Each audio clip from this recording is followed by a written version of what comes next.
Hello and welcome to the Week 8 Track Guide by Team Conti Sim Performance. Michael Conti here. We're at Kansas Speedway this week in the NASCAR NextGen Cup car. I'll take you through about 30 laps or so of a race run here at Kansas and walk you all through some things to look for. Lots of opportunity this week in how you manage the tires and how hard or soft you fire off really dictates the rest of the run. Very similar to Dover last week, so we'll talk about some tips and tricks to keep tires on it, what to do with the pedals, the wheel, and where to place the car on the track, and then show the evolution of the handling and the line as we get through the 30 laps. So here you see here firing off, first lap or two are going to be a little bit tight just because your tires aren't up to temperature yet. Standard practice here with this car, and tire model and intermediate, so nothing new there.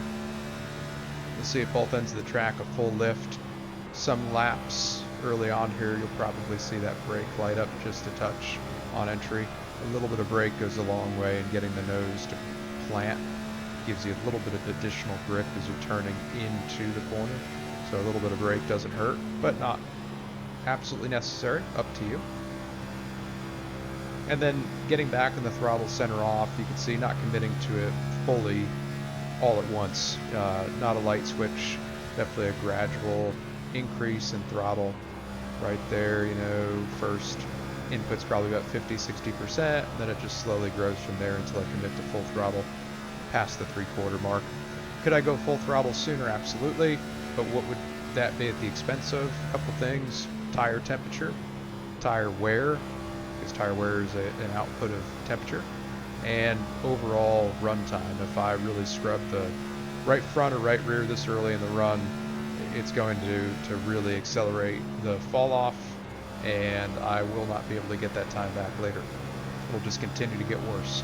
So keeping a little bit of throttle out past center versus what I could do at 100% definitely is key here, in addition to just not scrubbing an entry. You'll see lifting here into one just before the cup sign on the wall there.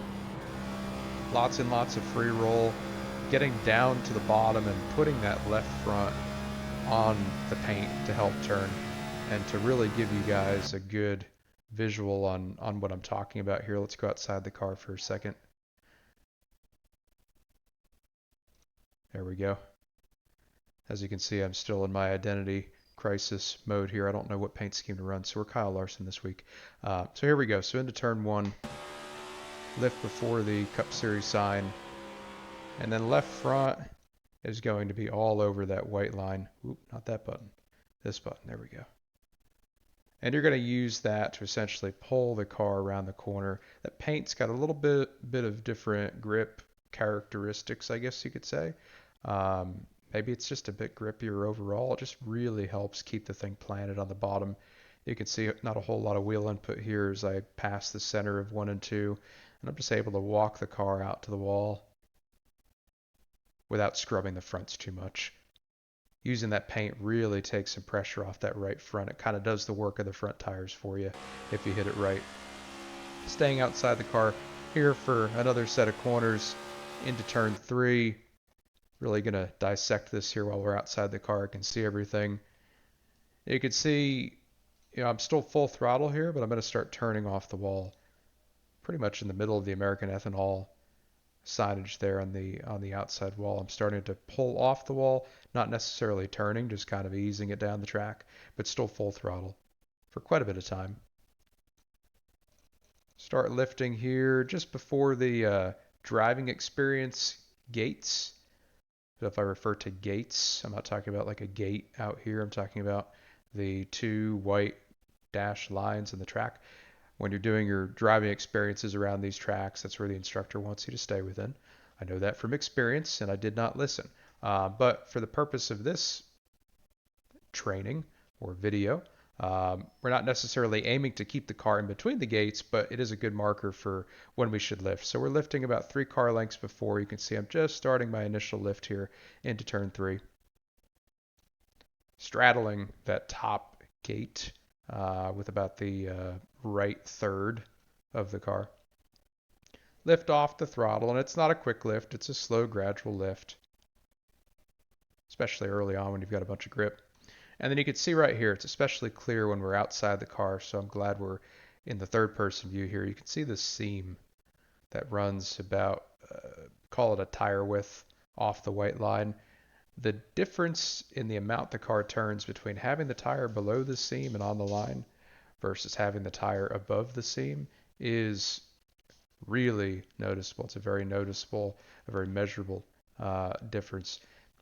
Maybe a little bit less banking down here, maybe just utilizing the grip from the paint. Not exactly sure what it is, but whatever it is, it definitely helps the car turn more.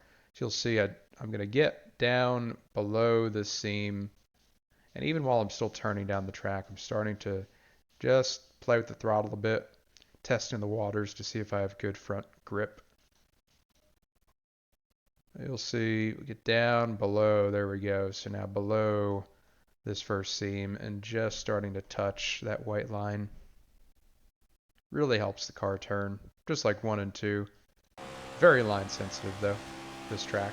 When you're running the bottom, you really need to get to the bottom. If you're a foot off the bottom, you're going to be pretty tight and lacking quite a bit of turn. Into turn 1 again, staying outside the car for a bit. Moderately quick lift off. Back on the gas. And you'll see I'm not trying to track out right up to the fence. Again, this is an effort to save some right side tire. We could make more lap time by throttling up quicker and getting all the way out to the outside wall, but you can only imagine what that'll do to the temperature in those right sides. It will not do anything good, I can promise you that, and you'll be screaming about 15 laps into a run. And that's where this really gets difficult. And I'll get back inside the car here as we just ride along for a couple laps. That's where it really gets difficult, is managing the pace early on versus preserving track position if you're starting up front, or if you're like mid-pack and you're trying to get out of the mess, trying to conserve tire while moving forward. It is not something that you can really teach. I've really learned that over the last couple of years of working with the community and customers of all skill levels. It's not really something I can sit here and explain to you how to do.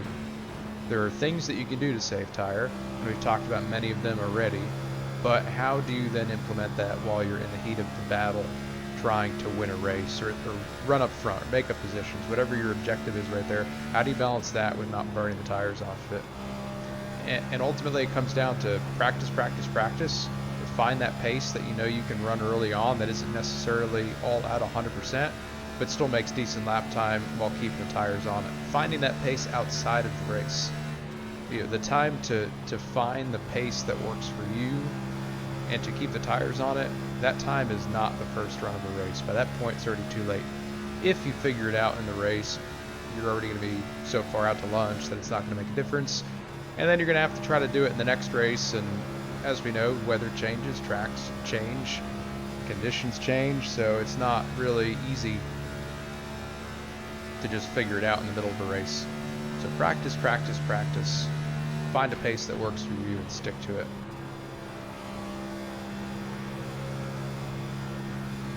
So not a whole lot will change here. You can see the lap times from lap 1 to lap 10 are pretty consistent right here. Not a whole lot of fall off from the pace that I'm running to start the run. So while we are doing that, let's just ride along for about 5 laps here, take a close look at the inputs, and I'll be back around lap 15.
Okay, so 15 laps into a run here, still running 31 O's.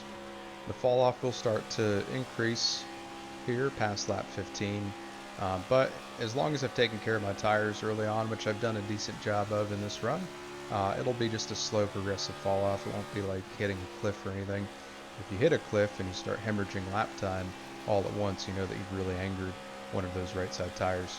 Could be either one depending on how you drive it. You know, overall, it seems like front turn is definitely at a premium this week on entry, but then it's super easy to slip the right rear and exit as well, because we are turning a lot of RPM mid-corner, and I think that's something important to call out here.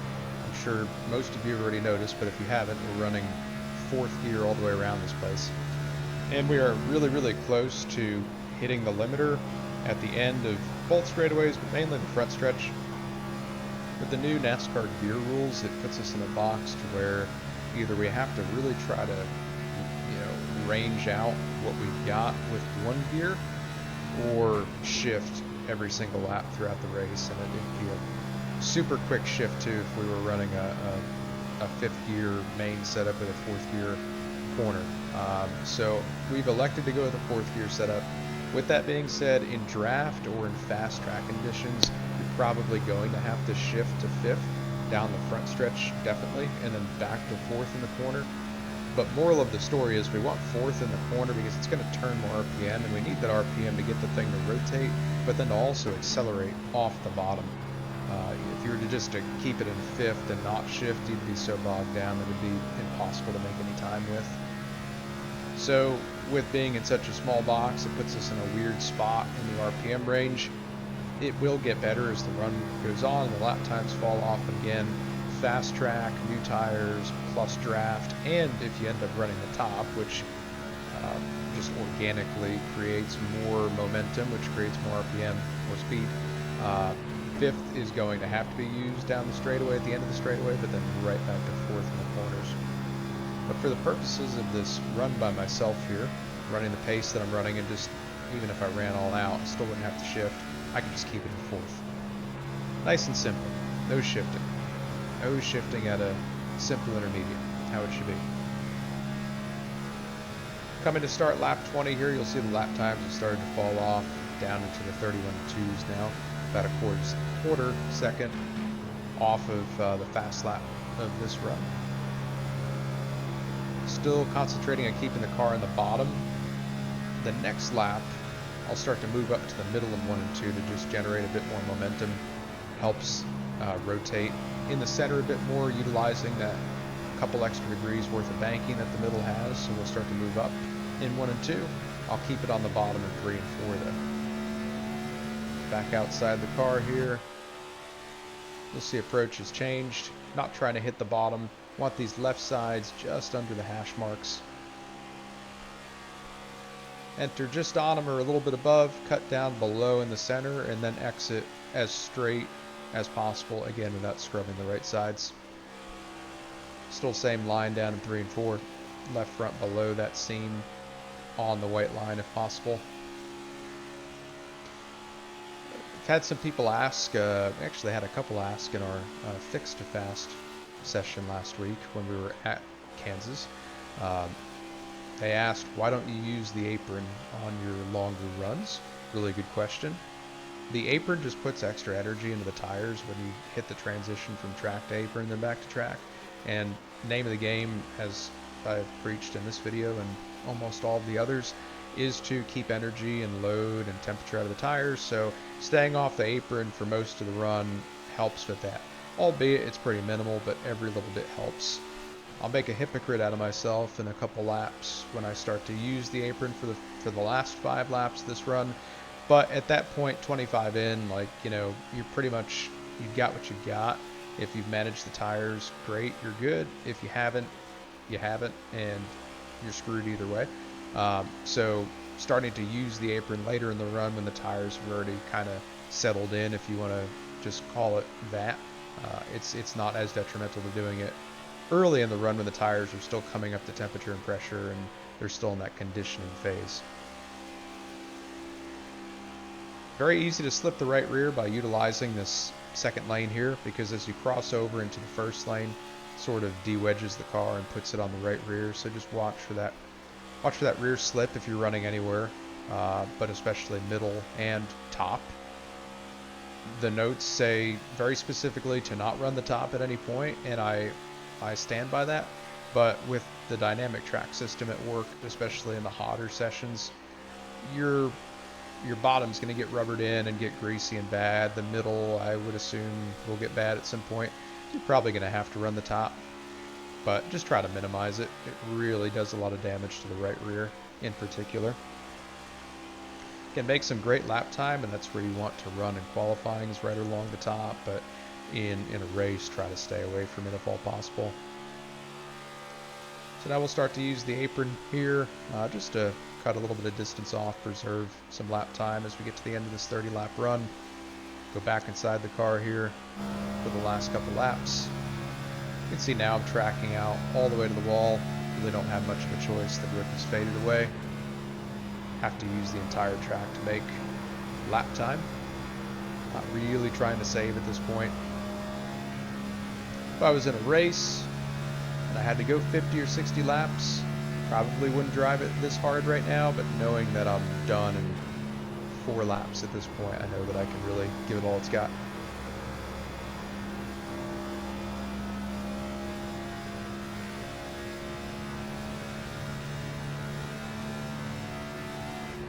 A little bit of brake right there. You can see that's becoming more of a thing as I continue to just lose a little bit of grip overall, especially that front grip on entry. It's a little bit tight, so that brake helps get it turned in, like we talked about earlier. Slowly work the throttle. Try not to get into it all at once.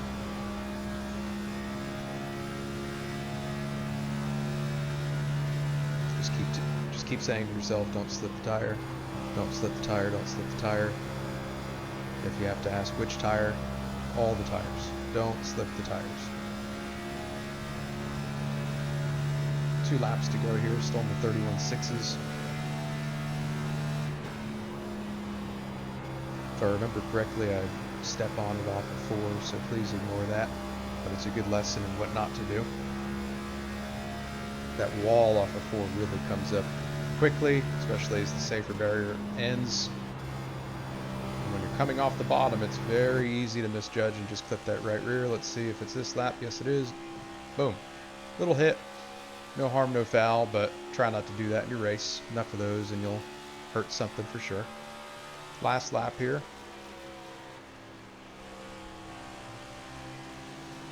Tires are angry. Right rear toe link's probably bent, but we're going to dig through lap 30 here.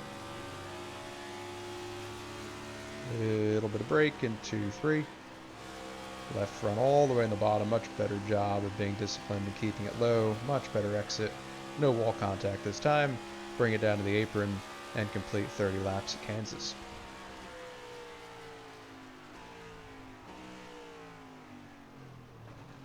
And that'll pretty much do it. Pretty straightforward this week. Quick tips are just to really pay attention to what you're doing in traffic. Obviously, I can't talk about that or show too much about traffic management in a video where I'm driving on a track by myself.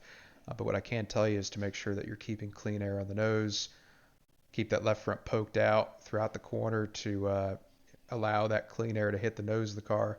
That'll really help you to turn. If you just ride in the wake of the car behind you with no air getting to the front, you're going to get really tight no matter what you're on or what you're doing. So don't do that. And yeah, dynamic track. Definitely going to be a thing this week. Don't marry yourself to one line. Continue to search around. Do what this guy who drives this car in real life does, and that's search. Search around until you find something that works. Look around, see what others are doing. Question what you're doing. Just keep your mind open and be fluid and willing to try different things throughout the race. Other than that, though, Kansas is a fantastic track on iRacing. Races really well with this car, so hope you all have some good luck and some good results. Thank you, as always, for watching the Team Conti Sim Performance Track Guide. Week 8 should be a good one. We'll see you next time. Thank you.